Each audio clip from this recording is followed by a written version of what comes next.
ఇంకా చూడు నా ప్రతాపం చూపిస్తా. అమ్మా ఏమిటే మరి నీకు అనసూయ గురించి తెలుసా? నాకు తెలియపోవడం ఏమిటి? చిన్నప్పుడు మేమిద్దరం కలిసి చెమ్మచెక్కలు ఆడుకునేవాళ్ళం. అబ్బా నేను అడిగేది ఆ అనసూయ గురించి కాదు, సతీ అనసూయ గురించి. సతీ అనసూయ మహాపతి వ్రత. ఇప్పుడు ఆమె గురించి ఎందుకే? ఎందుకంటే అర్చన నాతో పందెం కాసింది కాబట్టి. ఏం పందెం? అది సతీ అనసూయ త్రిమూర్తులకు భోజనం వడ్డించినట్టు నేను విష్ణుబాబు వడ్డించాలట. ఓసు నీ తెలివి తెల్లారా? ఆ పందానికి నువ్వేటా ఒప్పుకున్నావే? ఏమ్మా? ఏంటి ఒంటి మీద నూలు పోగు లేకుండా వడ్డించాలి. ఆమంటే మహాపతి వ్రత కాబట్టి మహిమతో త్రిమూర్తుల్ని పసిబిడ్డలు చేసి వడ్డించింది. నువ్వెట్టా వడ్డిస్తావే? ఎలాగోలా వడ్డిస్తాలే. పందెం గెలవాలని పిచ్చి పనులు చేయకు. ఎవరికట్టమ్మా పిచ్చి అంటున్నావు? ఇంకెవరికి? దీనికే. బావకి దిశమలతో అన్నం వడ్డిస్తాను అంటుంది. అబ్బో, నాకు మాత్రం అలా వడ్డిస్తే కళ్ళు మిటకరించి చూస్తూ ఊరుకుంటానా? చిటుక్కున కళ్ళు మూసుకుంటా. అర్చన తొందరగా ఆకలిగా ఉంది. ఇదేంటి నువ్వు వచ్చావు? అర్చనకి ఈ రోజు భోజనం వడ్డించడం కుదరదు బావా. ఏ? అటు చూడు.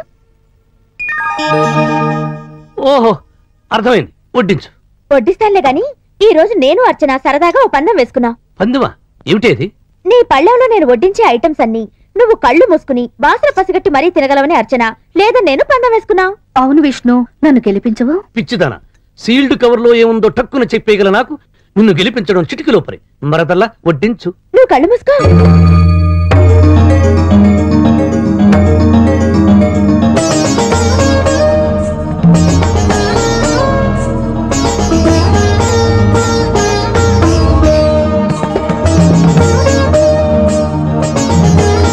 ఇంకా అన్నమే వడ్డించనే లేదు.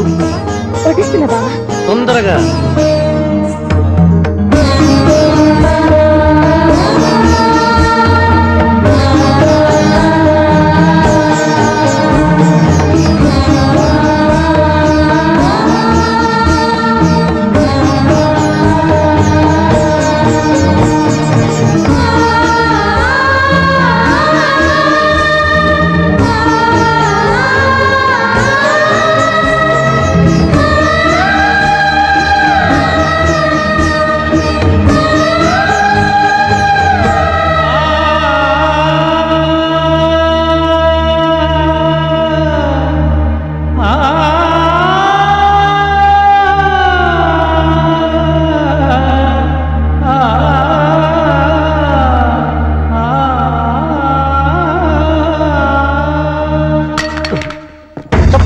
చప్పున కళ్ళు తెరుస్తాను అనుకున్నావా మరదల పిల్ల?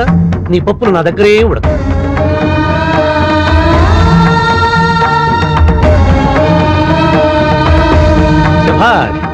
కళ్ళు మూసుకుని పెరుగుదాకా వచ్చానంటే మన పందెం క్లైమాక్స్ వరకు వచ్చినట్టే. గెలిచానని గబాల కళ్ళు తెరిచావు. నేను 1 2 3 అన్న తర్వాత కళ్ళు తెరవాలి. Okay okay. 1 2 3 ఇప్పుడు తెరువు బావా. చూసావా సరి, నువ్వు ఓడిపోయావు, అర్చన గెలిచింది. ఇప్పుడే వంట. ఇప్పుడు చెప్పమ్మా, ఆ మూడో పందెం ఏమిటో? ముట్టుకోకుండా మీ బావన్ను ముద్దు పెట్టుకోవాలి. ముట్టుకోకుండానా?